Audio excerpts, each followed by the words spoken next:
Welcome today with a taste of BPCC. I'm your host, Maddie Williams, here with the Wing King. Michael Williams. And today we're cooking fried filet catfish.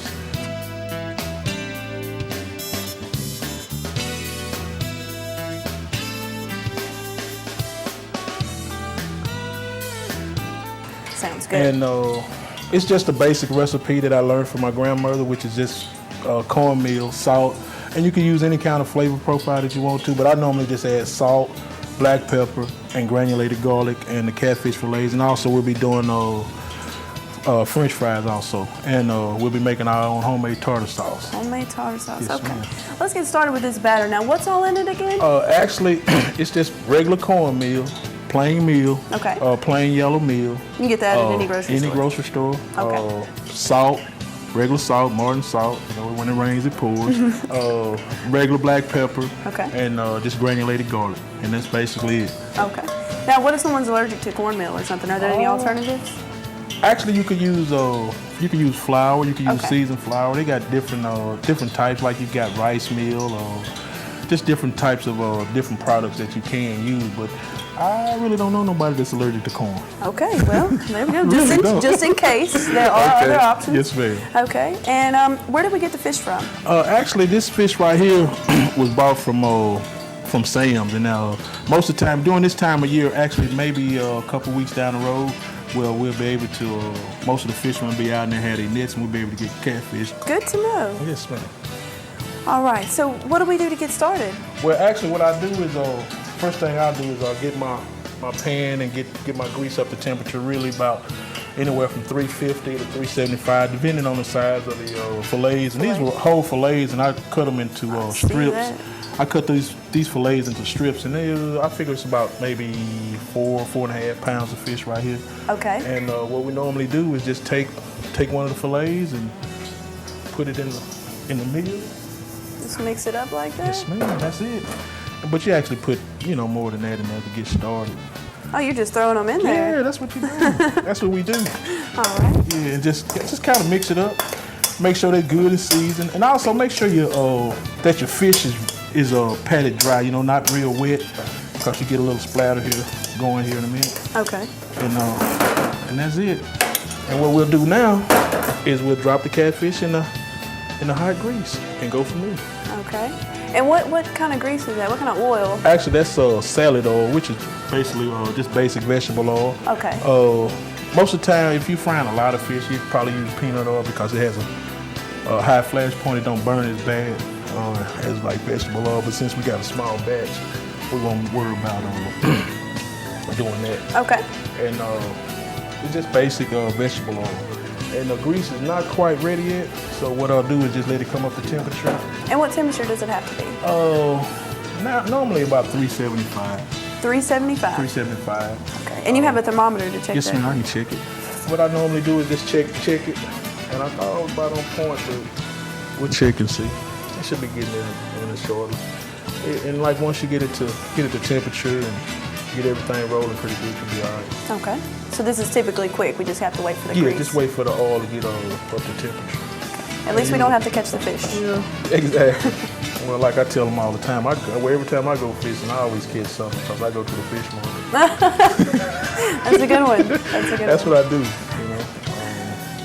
And we could use other types of fish, but southern, like the catfish. southern fish is catfish, and which this is not a game fish. We usually got like crappie, or some people call them white perch, or you got brims, just different types of fish. And then you got the fish that comes off the go, drum and red snapper and redfish, stuff like that you can also do like this. But keeping it simple with the catfish. Yes, ma'am. Okay. Real simple. And like you say, a local product for the most part. That's good. Good for the economy. Mm-hmm. And the oil is right up to temperature. I'm gonna go ahead and drop the rest of these, and we should be rolling here in just a minute. I get these dropped. I may just go ahead and make the tartar sauce. And that's not popping back up at you, is it? No, actually it's at the right temperature. It's just right. Personally, I'm afraid of grease. Why? I don't know. I always get burnt somehow. It just pops up and gets me. You have to be careful too, though. You know what I'm saying? And that's why you pat your fish dry. Don't have a lot of moisture in it. Is that water? The water will make it pop up. Okay, good to know. Yeah. And that'll be the first batch, guys. Awesome. And we can deal with it from there. And the next, We get actually I think the internal, well, I know the internal temperature of fish is about 145 or to golden brown. And it takes about anywhere from 5 to 7 minutes to get 5 to there. 7 minutes. Okay. Does it float to the surface when it's done? Well, yeah, some of it will float to the surface, but like I say, most time we'll check the internal temperature and by looks. You know, if it's good and golden brown, it should be all right. Okay. We're gonna go ahead and get this tartar sauce working.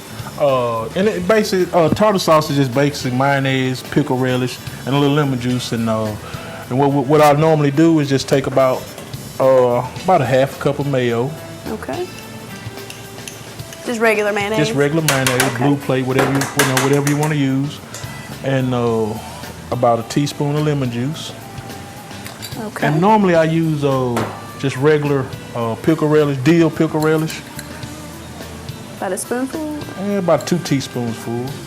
And you can kind of make it to your own liking. Yeah, to your own liking. Okay. And that's tartar sauce, y'all. That's homemade tartar sauce.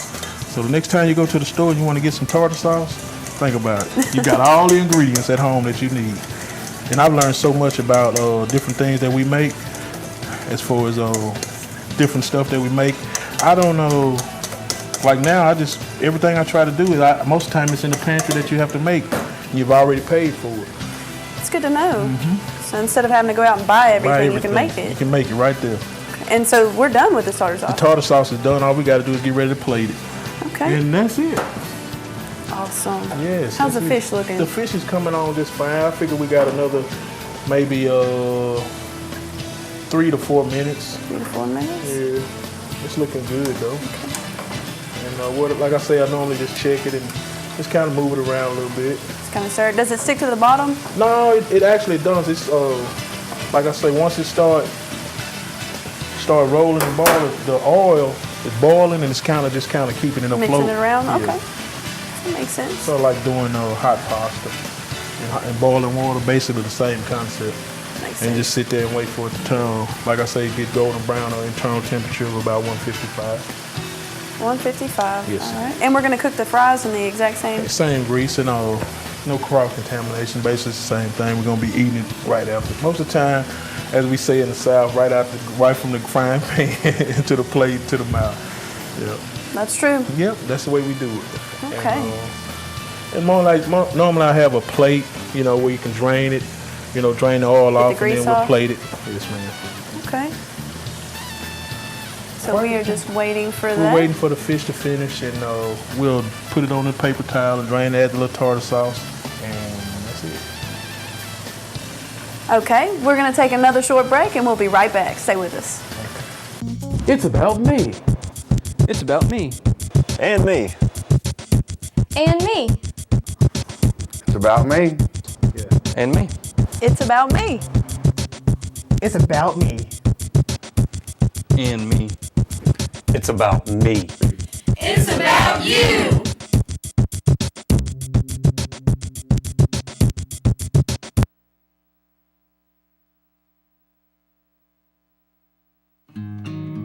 From the time I was born, I was in a theatrical family, and now I'm dean of the division and pretty much the director of the theater aspects.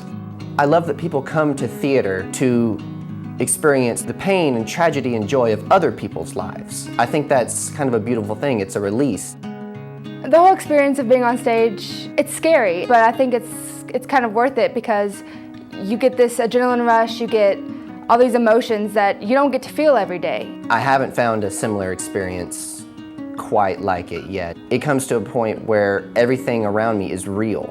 The theater is the one art form that encompasses all art forms. It's not about the final product other than the experience that happens when it happens. As a student, you learn like every aspect of theater. You learn costuming, you learn lighting, you're building sets every day, and you're in makeup class, and you also, take directing and acting. I mean, you do it all.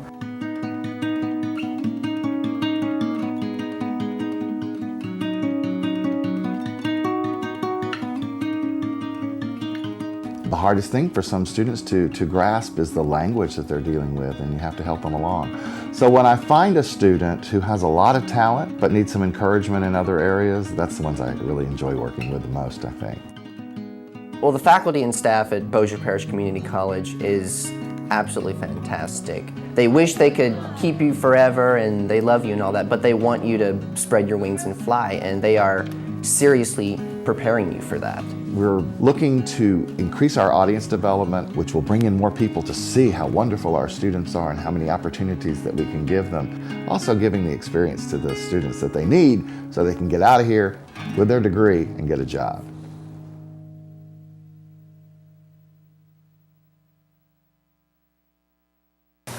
Welcome back to A Taste of BPCC. We're here with the Wing King, also known as Michael Williams, once again. And our French fries are almost done. Our fish, as you can see, is done. And we're about to try it. Okay, and no, I just take the French fries out and leave them on the same napkin, and get just all drain that them grease off, get all the grease and oil off of them, and then we'll plate this up. And this is one of the old Southern classics: fried catfish, French fries, and tartar sauce. One of my favorites. Yes. Surprisingly, I didn't know how to cook it. Yeah. Okay, and the temperature again, just so everyone knows, was the grease is usually between 350 and 375, depending on the heat. And then as far as the fish being cooked, it's usually an internal temperature of about 155.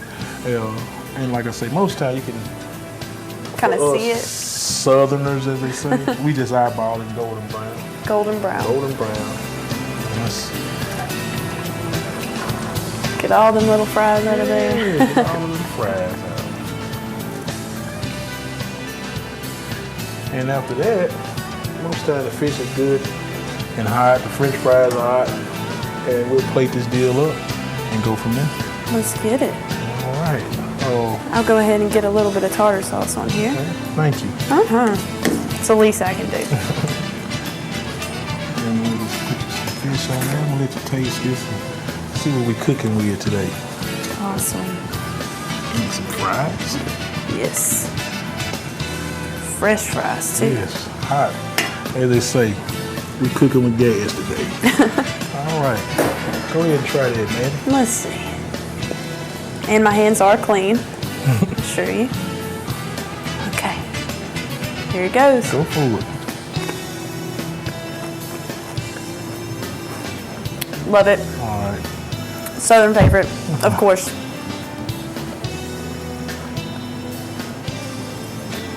Personally, I like things a little spicy. I would add some Tony's on here. Okay, that'd be fine. Just Go personally. for it. Personalize it, you know. Yeah, whatever, I mean, whatever you like, you know what I'm saying? People have different flavors, different profiles, but like I say, that's just the basic, you know, salt, pepper, and a little garlic. And then you can branch out whatever kind of herbs or spices you want to use. Okay. All right. Well, as you can see, our Southern dish. Thank you for tuning in. Maddie Williams here with The Catfish King. And we'll see y'all next time. We will. Have a good one. All right.